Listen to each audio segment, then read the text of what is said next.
Chapter 5. When Jimmy Met Joyce. When Jimmy met Joyce, it was hardly the stuff of romantic comedy.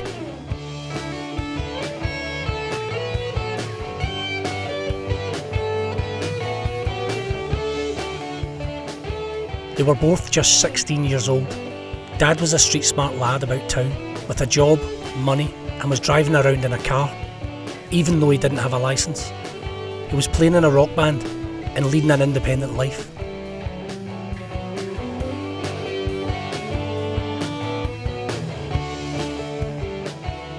Mum was a bored, frustrated teenager, embarrassed about living at home with an older mother and father the same age as her friend's grandparents.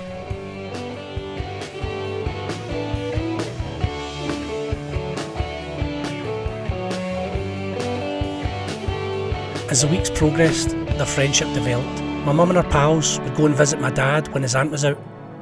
It was somewhere to socialise, free from the glare of watchful parents, a convenient place where they could chat freely, play music and enjoy an illicit drink.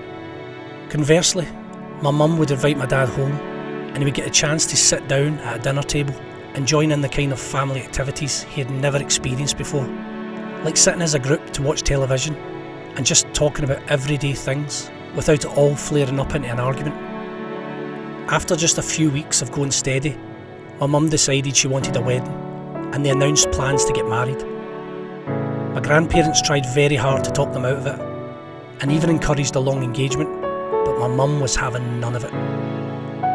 It caused a terrible row, which only served to make my mother even more determined. For his part, my dad was happy to go along with it. He was treated to cook meals, and my grandmother Sadie would make him pack lunches to take to work. She would even do some of his laundry. Added to that, my grandfather Charlie would take him to play snooker once a week in the local club. It was a bonding experience he had never had with his own family. It was what he'd been longing for. On the 11th of November, 1976, less than 6 months after they'd first met, my 16-year-old mum and 17-year-old dad were married at Martha Street Register Office. The first few months of married life really was a honeymoon period. My mother was adamant she wanted to be mistress of her own home and embarked on a mission to find a flat. She'd spent weeks writing to community councillors, the local members of parliament and as many people as she could think of asking for help. Eventually, they were offered a couple of rooms in an old tenement block. The flat needed a lot of work, but they grabbed the opportunity with both hands and set about trying to make it into a home with bits and pieces donated by friends and relatives. Every weekend, my dad would be out performing in pubs, clubs, at weddings, or any kind of gig that would provide a few extra pounds in his pocket and maybe lead to the big time. Show business became everything to my dad. He was always trying to go that stage further, to get a unique sound or different look for the band he was playing in. More than a few times, he'd managed to get fired from his day job. One time, he borrowed the works van and slopped off early on a Friday afternoon to drive the band and all its equipment hundreds of miles across the country to play in a pub somewhere. By the time he got back to Glasgow, it was almost dawn, but he decided to try and grab a couple of hours sleep. Unfortunately, his 8 AM alarm failed and he didn't wake up until 9:30. When he looked out the window of his flat, the van was gone. He was ecstatic, as now he thought he had the perfect excuse for being late for work. Somebody had stolen the van. However, when he phoned work to tell them the news, he learned it was his boss that had picked up the van at 8 AM that morning, and he was sacked again. His constant absences also took their toll on my mother. She started drinking more, going out with her pals, or hosting parties in the flat while my dad was away. Inevitably, they started to argue and fight.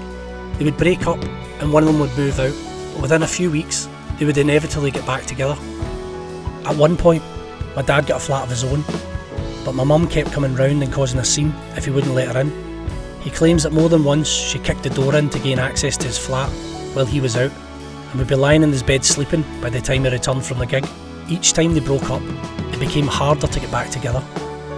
They both cheated on each other during their separations, and when the drink flowed, those indiscretions would be used as weapons in arguments that would blow up, seemingly out of nowhere. During one of their many reconciliations, my brother Craig was conceived, so they got back together. For a time at least they were happy. My mum was pregnant and wasn't drinking, while Dad had newfound responsibilities. When Craig was born in April 1981, they got a new council flat in Castlemilk and managed to stay together for about a year. Although there were still plenty of arguments and tantrums, eventually the old destructive patterns began again. There was one weekend when my mum took off following an argument, leaving Craig with my dad.